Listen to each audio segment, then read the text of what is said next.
যা বাবা, এখানে উঠতে একটা মদের বোতল আমাদেরকে স্বাগতম করছে। Hi everyone, good morning. আজ আবার একটা নতুন ব্লগ নিয়ে আপনাদের কাছে হাজির। এখন ঘড়িতে 9:11। আমরা এখন রেডি যাওয়ার জন্য। আজকে আমাদের গন্তব্যস্থল বেলপাহাড়ি। তো যতটা সম্ভব বেলপাহাড়ির যা যা কিছু আছে সব দেখানোর চেষ্টা করব। চলুন দেখা যাক। এই যে আমাদের গাড়িও রেডি, আমরাও রেডি যাওয়ার জন্য। আজ আমার সাথে যাচ্ছে যে আমার এই ভাইপো সৌভিক, কাকা ভাইপো একসাথে রাইডে। চলো চলো। কোয়ালিটি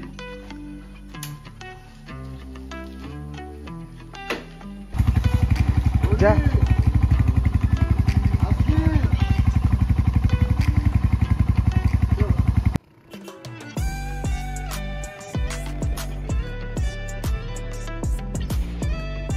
আমরা বাইক নিয়ে বেরিয়ে পড়েছি।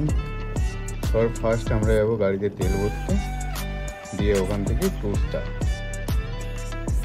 তেল ভরতে আমরা যাচ্ছি চিল্কিগড় পেট্রোল পাম্প। চলুন সেখানে দেখা হবে।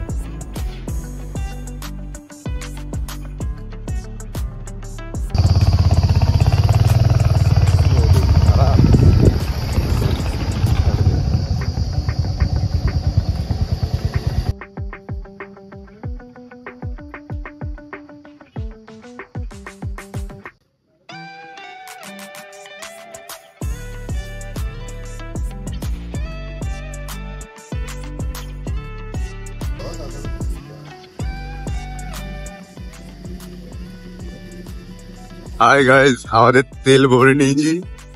তেল ভরাটা আমাদের একটু महंगा পড়ছে, কিন্তু কিছু করার নেই, তেল তো ভরতেই হবে। আমরা খেলে হবে না, গাড়িকেও খাওয়াতে হবে। এই হচ্ছে কনকদুর্গা মন্দির, বেরিয়ে যাচ্ছে। আজকে আর মন্দিরে ঢুকবো না, আজকে আমরা বেরিয়ে যাবো। আগের তো আমরা জানি অনেক কিছুই নেই চিল্কিগড় মন্দিরের এখানে। পরে আবার কোনোদিন চেষ্টা করবো চিল্কিগড় মন্দির দিয়ে ব্লগ করার, সেদিন আরো ভালো করে হয়তো দেখাতে পারবো। তো আপাতত চিল্কিগড় মন্দিরের সামনে দিয়ে যাচ্ছি, প্রণাম করে বেরিয়ে যাওয়াটাই ভালো।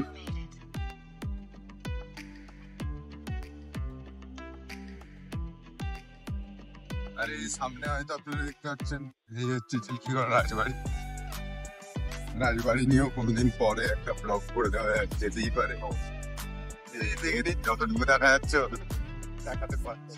এই চিল্কিগড় মন্দির আর হচ্ছে রাজবাড়ির মধ্যে কিন্তু পারস্পরিক লিঙ্ক অনেকটাই বেশি। তো সেটা তো আশা করছি আগের ভিডিও দেখে আপনারা বুঝতে পেরেছেন। আমরা বেলপাহাড়ি যাচ্ছি গিত্রি হয়ে, যেহেতু আমাদের এটাতে ডিস্টেন্স কম, প্রায় 30 কিলোমিটার। আর যদি ঝাড়গ্রাম হয়ে যেতাম তাহলে সেটা দাঁড়াতো, মানে আমার বাড়ি থেকে ঝাড়গ্রাম হয়ে যেতে গেলে আবার 20 কিলোমিটার, মানে 50 কিলোমিটার দাঁড়িয়ে। তাই আমরা চিল্কিগড়ের রাস্তা দিয়ে যাচ্ছি। এই যে জঙ্গল দেখছেন, এই জঙ্গলে কিন্তু আগে অনেক বেশি ছিনতাই হতো, এখন সেটা বন্ধ হয়ে গেছে, কারণ হয় না। কিন্তু আগে অনেকই ছিনতাই হতো। যাই বলুন, এরকম জঙ্গলের মধ্যে দিয়ে বাইক চালানোর কিন্তু একটা আলাদাই মজা পাওয়া যায়। ওই মজাটা আমরা এখন উপভোগ করছি। আপনারা চাইলে আপনারাও আসতে পারেন, এরকম জঙ্গলের মধ্যে দিয়ে আসুন, আপনারাও মজা নিন। আমরা এখন আছি গিত্রির সাবওয়েতে। এই সাবওয়েটা সাধারণ মানুষের কাছে কিন্তু মানে দুঃস্বপ্নের মতোই। এটা বলার একটা কারণ আছে, কারণটা চলুন দেখাচ্ছি। কোনো বাইক বা সাইকেল আরোহীর জন্য এটা কিন্তু দুঃস্বপ্নের থেকে কোনো কম না। এই হচ্ছে, দেখতে পাচ্ছেন হয়তো আপনারা, দেখুন কি অবস্থায় আছে। এটা খুবই সাবধানে পারাপার করতে হয়। আবার সামনে দেখে মনে হচ্ছে কাজ চলছে, দেখে তো ভালো লাগবে। কি অবস্থা দেখুন এবার।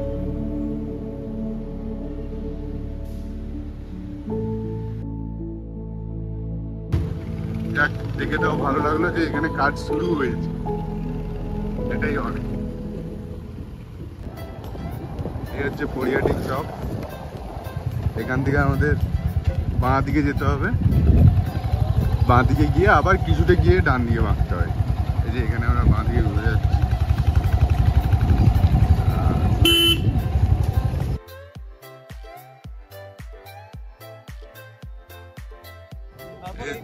পরিহাটি চাকুলিয়া রোড। এখানে কিছুটা এসে পরিহাটি থেকে প্রায় 1-1.5 কিলোমিটার মতো এখানে হচ্ছে আমাদের ডান দিকে রাস্তাটা নিতে হয়। এখানে সাইনবোর্ড দেওয়াই আছে, দেখতে পাচ্ছেন হয়তো সাইনবোর্ড আছে, সাইনবোর্ড দেখে চিনতে পারেন। ওই রাস্তায় সোজা সোজা যেতে থাকবেন, পৌঁছে যাবেন।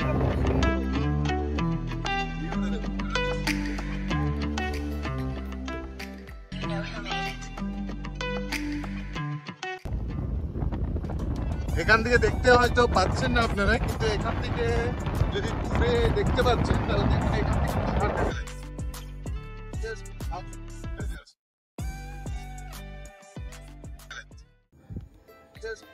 এখন আমরা বেলপাহাড়ির সুপরিচিত ঘন জঙ্গলের মধ্যে প্রবেশ করতে চলেছি। দেখুন গাইস, জাস্ট ভিউটা দেখুন, দেখেই মনে হবে যেন পাহাড়ের বুক চিরে কেউ একটা রাস্তা বানিয়ে দিয়েছে।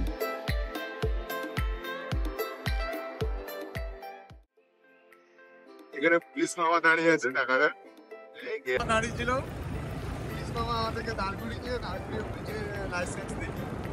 আমার হচ্ছে লাইসেন্স ছিল, এর হচ্ছে লাল কার্ড আছে। তো ওটাতে আমরা চকলা দিয়ে পালিয়ে লাতারগুলো লোক চালাচ্ছিল। হ্যাঁ পুলিশে দেখি আমি আবার চালানো শুরু করেছি।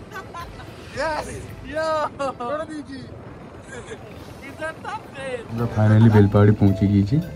এ হচ্ছে বেলপাহাড়ি স্কুল। গাইজ আমরা এখন দাঁড়িয়ে বেলপাহাড়ির চকে, একদম মেইন চকে। এখান থেকে আমরা প্রথমে যাব ঘাগরা জলপ্রপাত।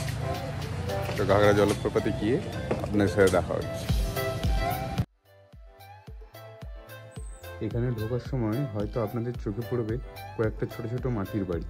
ওই মাটির বাড়িতে দেখবেন দেওয়াল চিত্র আঁকা। ওই দেওয়াল চিত্র কিন্তু এখানকারই আদিবাসীরা আঁকে এবং ওই ঘরে থাকে। এখানে আসলে মনে হয় যেন এখনো পর্যন্ত একটা আদিম ছোঁয়া এই জায়গাতে রয়েই গিয়েছে। আর এই যে ঘাগরার এন্ট্রান্স, এরকম একটা রাস্তায়, মুরুম রাস্তার উপর দিয়ে আপনাদের ঢুকতে হয়। ঢুকে এখানে পার্কিং জোন তো আছে।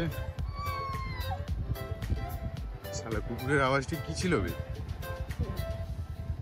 স্বাগতম। ফাইনালি গাইজ আমরা ঘাগরা পৌঁছে গেছি, ঘাগরা ওয়াটারফল। এখানে এসে কোনো পার্কিংয়ের কোনো ব্যবস্থা দেখলাম না, এখন নেই, হয়তো ডিসেম্বরের দিকে হয়তো বা থাকে, জানা নেই খুব একটা। তো এখানে আমরা পৌঁছেছি, এখানে একটা দেখাই চলুন, দ্য বিউটি অফ ঘাগরা। চারিদিকে পাথর, বড় বড় পাথর, পাথরের মধ্যে দিয়ে একটা নদী বয়ে গেছে, আপনাদের দেখাচ্ছি।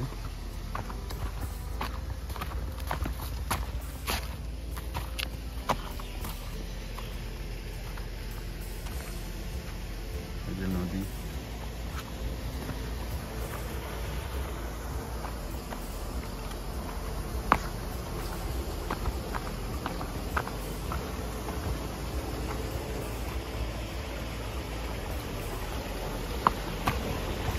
এইখান থেকে মেনলি গাইস জলটা পড়ছে, জলটা পড়ে এইটা হচ্ছে ঘাগরা ওয়াটারফল। দেখাচ্ছি আপনাদের। এখানে কিন্তু খুবই সাবধানে আসবে, এদিক ওদিক হবে না। এখন জল নেই বলে আমি খুব সহজেই আসতে পারছি।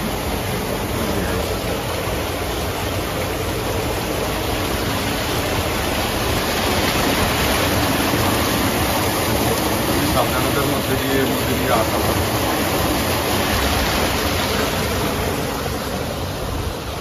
আপনারা হয়তো শুনতে পাচ্ছেন যে জলের প্রবাহের আওয়াজ একটা পাওয়া যাচ্ছে, যেটা খুবই ভালো লাগছে শুনতে। খুব সুন্দর একটা পরিবেশ, জলও খুব পরিষ্কার, দেখতেই পাচ্ছেন আপনারা। এখান থেকে এইটুকু জায়গাতেই শুধু একটা পাথরের একটা দেখতে পাবেন যে অনেক পাথর, এখান দিয়ে একটা জল পড়ছে, এই জন্য এই জায়গাটা ফেমাস। এই জায়গাটা পিকনিক করার জন্য কিন্তু সব থেকে বেস্ট আমার মনে হয়েছে। বেশ সুন্দর, ফাঁকা, চারিদিকে জঙ্গল দিয়ে ঘেরা।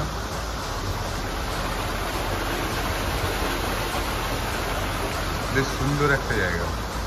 তো চলুন এরপর আপনাদের অন্য একটা দিকে নিয়ে যাওয়া যাক।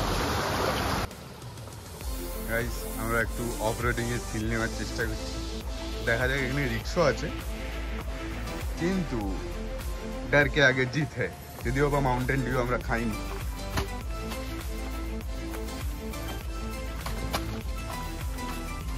এটা দিচ্ছ না, ওইখানটায় বেরোবো।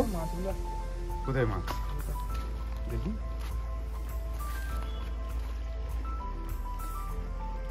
এই দেখতে পাচ্ছেন, এত ছোট ছোট মাছ খেলে বেড়াচ্ছে। বেশ পরিষ্কার পরিচ্ছন্ন জল, কিন্তু যাই হোক পাটা গুটি নেয়। একটু অফরোডিং এর চেষ্টা চলছে আমাদের।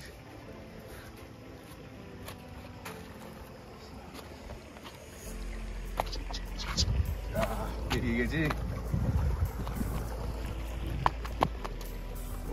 দারুণ।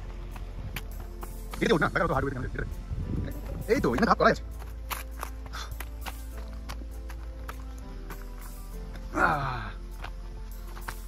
উঠে গেছি নদীর এপারে। যা বাবা, এখানে উঠতে একটা মদের বোতল আমাদেরকে স্বাগতম করছে।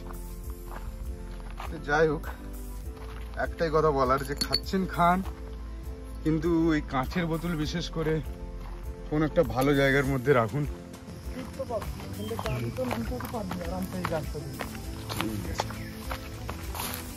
আমাকে দে। আচ্ছা, হয়ে গেছে। তুই কিরকম ভাবে নামছি একটু দেখাবে? আরে নেমে গেছি, আরো দেখাচ্ছে। ও, জলটা কিন্তু বেশ ঠান্ডা।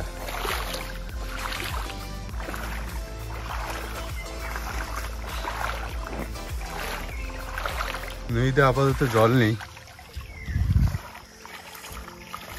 তাই এতে সৌন্দর্যটা আরো বেশি ভালো লাগছে, কিন্তু আমার মনে হয় জল থাকলে আরো বেশি ভালো লাগতো।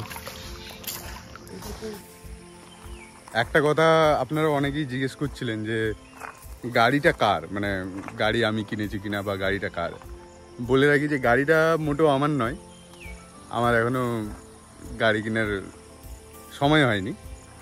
তো গাড়িটা হচ্ছে আমার হচ্ছে ভাইপোর, আমার ছোট ভাইপো, ওর গাড়ি। গাড়িটার লিগালি ওনার আমি নয়, কিন্তু চালানোর লাইসেন্স, ব্যবহার করার লাইসেন্স সব আমার কাছে রয়েছে, তো তাই আমরা নিয়ে বেড়াই, ব্যাস। গাইস, এখন আমরা নদীর উপরের দিকে চলে এসেছি। নদীর উপরে জঙ্গলের মধ্যে দিয়ে আমরা আবার আমাদের বাইকের কাছে যাব। তো এই জঙ্গলের পরিবেশটা কিন্তু বেশ মনোরম, বেশ সুন্দর লাগছে। আর সঙ্গে একটা স্বচ্ছ মেঘ, বেশ সুন্দরই লাগছে ওভারঅল। কিন্তু একটা জিনিসই চাইছি, যে একটু বৃষ্টি পড়ে যাক, বৃষ্টিটার খুব অপেক্ষা করছি। এই জঙ্গলের মধ্যে একটা ব্যাপার আছে, ব্যাপারটা যদি আপনি ফিল করতে পারছেন তাহলে হয়তো বুঝতে পারবেন। এই জঙ্গলটা খুবই নিস্তব্ধ, মানে ওই শহুরে এলাকার, ওই ব্যস্ততম এলাকার থেকে এই জায়গাটা অনেকটাই আলাদা।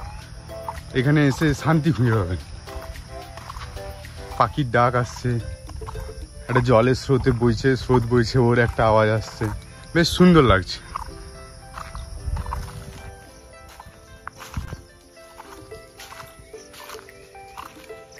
বেশ সুন্দর ছায়া আছে জায়গায় জায়গায়। এই জিনিসটা হচ্ছে জঙ্গলের একটা খুব ভালো জিনিস লাগে আমার। আপনাদের কেমন লাগে জঙ্গল ঘুরতে, অবশ্যই কমেন্ট করে জানাবেন। তো আমাদের ঘাগরা ঘোরা কমপ্লিট। এখন আমরা পরের ডেস্টিনেশনের দিকে এগিয়ে যাব। পরের ডেস্টিনেশন আমাদের গড়রাসিনী পাহাড়ে আপাতত ওঠার প্ল্যান আছে, দেখা যাক কি হয়।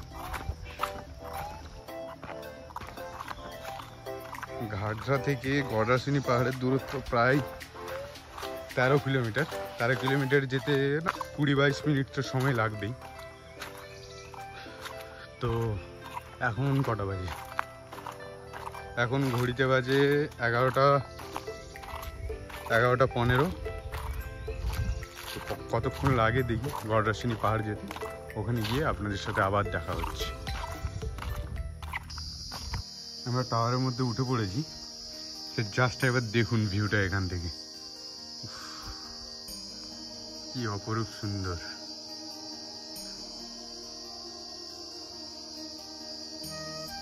দিকটা পেরিয়ে একটু এদিকে আসবেন, তারপর আপনাদের জন্য একটা সারপ্রাইজ অপেক্ষা করবে, যেটা দেখে আপনার সব ক্লান্তি দূর হয়ে যাবে। ওই জাস্ট দেখুন গাইস, ওয়াও।